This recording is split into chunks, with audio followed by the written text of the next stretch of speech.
ఢిల్లీ పేలుళ్లపై కేంద్రం సీరియస్గా ఉంది. ఇప్పుడు నెక్స్ట్ ఏం జరగబోతుందనే చర్చని మొదలుపెట్టింది. ఆపరేషన్ సింధూర్ 2.0 తప్పదా? ఇదే చర్చ పెద్ద ఎత్తున జరుగుతోంది. పేలుళ్ల వెనుక పాకిస్తాన్ ఉగ్ర సంస్థల హస్తం ఉన్నట్లుగా ఇప్పటికే కన్ఫర్మ్ అయినట్లుగా తెలుస్తోంది. సాయంత్రం ప్రధాని నరేంద్ర మోదీ కీలక భేటీ నిర్వహించబోతున్నారు. భద్రతా వ్యవహారాల కేబినెట్ కమిటీతో మీటింగ్ ఉండబోతోంది. ఉగ్రవాదుల ఏరివేతకు మరొక ఆపరేషన్ ఉండబోతోంది అనే చర్చ నడుస్తోంది. భద్రతా దళాలకు కీలక సూచనలు చేసే అవకాశం ఉంది. పేలుళ్లకు కారణమైన వారిని విడిచిపెట్టేది లేదు అంటూ మోదీ వార్నింగ్ ఇస్తున్నారు.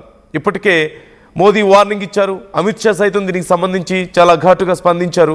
ఎట్టి పరిస్థితుల్లోనూ ఇంత దారుణానికి కారణమైన వాళ్ళని వదిలిపెట్టేది లేదు అంటూ చెప్పారు. సో ఇప్పుడు కేంద్రం ఏం చేయబోతోంది? సింపుల్.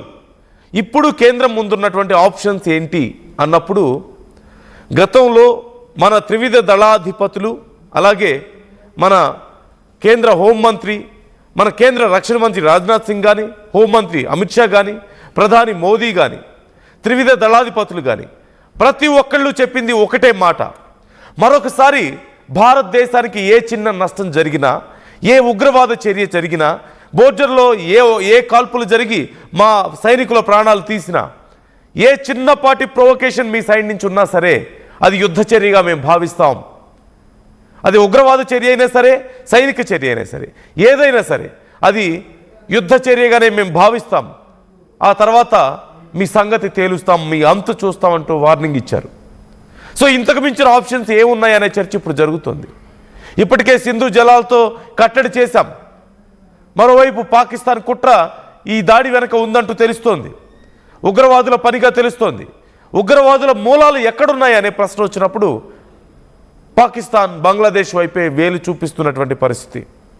ఇప్పుడు శ్రీనగర్లో ప్రభుత్వ మెడికల్ కాలేజ్లో అక్కడ పారామెడిక్గా ఉంటూ ఒక మౌల్వీగా పనిచేస్తున్నటువంటి ఆ వ్యక్తి ఇర్ఫాన్ ఆఫ్ఘనిస్తాన్తో సంబంధాలు కలిగి ఉన్నాడంటూ తెలుస్తోంది. ఆఫ్ఘనిస్తాన్లో కొందరితో, అక్కడ ఉన్నటువంటి విద్యార్థులతో మాట్లాడించే వాళ్ళని, వాళ్ళ భావజాలాన్ని నూరు పోసే వాళ్ళంటూ తెలుస్తోంది.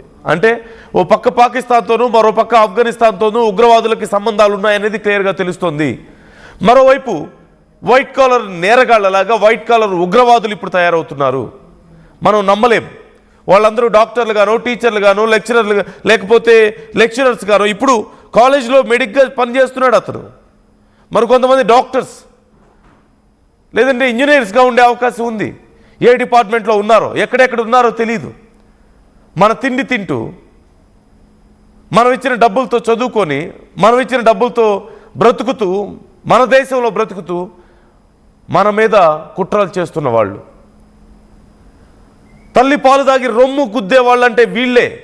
ఇంతకంటే దుర్మార్గులు ఇంకెవరుంటారు? వీళ్ళని ఏరివేయాలంటే ఏం చేయాలి? మరొక ముఖ్యమైన విషయం ఇక్కడ మనం గమనించాలి. పాకిస్తాన్ మీద యుద్ధం చేశాం, పాకిస్తాన్ ఏదో దెబ్బ కొట్టాం, ఇక బ్రతుకు జీవుడు అంటూ మన కాళ్ళ మీద పడితే చివరికి వదిలేసాం, ఇక మన వైపు చూడాలంటే భయపడతారు, మనల్ని ఏదైనా చేయాలంటే భయపడతారు అనుకున్నాం. కానీ పరిస్థితి అందుకు భిన్నంగా కనిపించలేదా మీకు? మనల్ని బెదిరించడం, సింధు జలాల మీద ప్రాజెక్టులు కడితే పేల్చేస్తామనడం, మన మీద అణుబాంబులతో దాడి చేస్తామని చెప్పడం, మనతో యుద్ధం చేయడానికి మేము సిద్ధంగా ఉన్నామని చెప్పడం, ప్రపంచ దేశాల సపోర్ట్ మాకుందని రెచ్చిపోవడం. మరోవైపు ఇంత భారీ ఎత్తున 3000 కిలోలకు పైగా పేలుడు పదార్థాలను సిద్ధం చేసుకోవడం, రెజిన్ లాంటి కెమికల్స్ కలిపి కొన్ని వేల మంది ప్రాణాలు ఒకేసారి తీయడానికి సిద్ధం అవడం. వాళ్ళు వెనక్కి తగ్గలేదు, వాళ్ళు భయపడలేదు,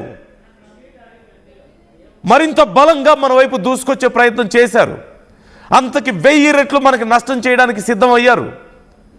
సో మనం పిచ్చోళ్ళం ఇక్కడ. మన మంచితనాన్ని వాళ్ళు చేతగాంతనంగా తీసుకున్నారు, కానీ మనకు తిరిగి దెబ్బ కొట్టడం చేతకావడం లేదా? మన ప్రభుత్వాలు ఏం ఆలోచిస్తున్నాయి? ఇంకా ఈ ప్రశ్న నాది మీది కాదు, ప్రజలందరిది ఇదే ప్రశ్న. ఇంకెంతమంది ప్రాణాలు పోవాలి? ఇంకెంతమంది శరీరాలు ఛిద్రం అవ్వాలి? ఇంకెంతమంది శరీర భాగాలు కనీసం గుర్తుపడడానికి కూడా కనపడకుండా అక్కడ పడి ఉండాలి? ఎన్ని కుటుంబాలు ఇలాంటి మానసిక క్షోభను అనుభవించాలి? వాళ్ళ కుటుంబ సభ్యుల కనీసం శరీర భాగాలు దొరక్క, కనీసం గుర్తుపట్టలేక ఇంకెంత క్షోభ అనుభవించాలి? పహల్గాం ఘటన మనం చూసాం. బట్టలు ఉప్పతీసి ఏ కులం ఏ మతం అని అడిగి కుటుంబ సభ్యుల ముందు, భార్య ముందు, చిన్న పిల్లల ముందు, వాళ్ళ భర్తల్ని, తండ్రుల్ని పాయింట్ బ్లాంక్ రేంజ్లో కాల్చి ప్రాణాలు తీశారు. ఇంకెంత ఓపిక పట్టాలి? రెజిన్ లాంటి కెమికల్ని కలిపి కొన్ని వేల మంది ప్రాణాలను ఒకేసారి తీయడానికి ప్రయత్నించారు. ఒక చిన్న శాంపిల్ ఢిల్లీలో జరిగింది, ఒక చిన్న శాంపిల్ మాత్రమే. 100లో 1% కూడా లేదు వాళ్ళు ప్లాన్ చేసిన దాంట్లో. Our intelligence bursted their plans. మన ఇంటెలిజెన్స్ వాళ్ళ ప్లాన్స్ని భగ్నం చేసింది కాబట్టి ఇలా జరిగింది. It's less than 1%. ఒకవేళ ఆ 3000 కిలోలకు పైగా, సుమారుగా ఇప్పటికి దొరికింది 3300 కిలోలు, ఇంకా ఎక్కువ దొరికిందని కూడా అంటున్నారు.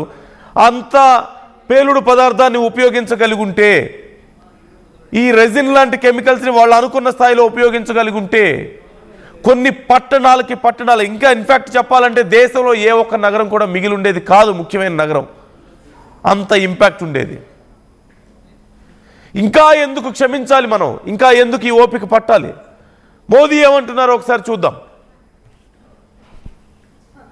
आज मैं यहां बहुत भारी मन से आया हूं. कल शाम दिल्ली में हुई भयावह घटना ने सभी के मन को व्यथित कर दिया है. मैं पीड़ित परिवारों का दुख समझता हूं. आज पूरा देश उनके साथ खड़ा है. मैं कल रात भर इस घटना की जांच में जुटी सभी एजेंसियों के साथ, सभी महत्वपूर्ण लोगों के साथ संपर्क में था, विचार विमर्श चलता था. जानकारियों के तार जोड़े जा रहे थे. हमारी एजेंसियां इस षड्यंत्र की तह तक जाएगी. మనం అనుకుంటున్న దానికంటే సీరియస్నెస్ చాలా ఎక్కువగా ఉంది. ఈ ఒక్క విషయాన్ని నేను చెప్పదలుచుకున్నాను. We are in more danger, we are in deep danger. ఏ కొద్దిపాటి తేడా జరిగినా సరే మన దేశంలో చాలా నగరాల పరిస్థితి, ఇక చాలా నగరాలు తుడిచిపెట్టుకుపోయే పరిస్థితి. ఇప్పుడు ఈ 2-3 రోజుల్లో జరిగినవే నేను మళ్ళీ చెప్తున్నాను. 3000 కిలోలకు పైగా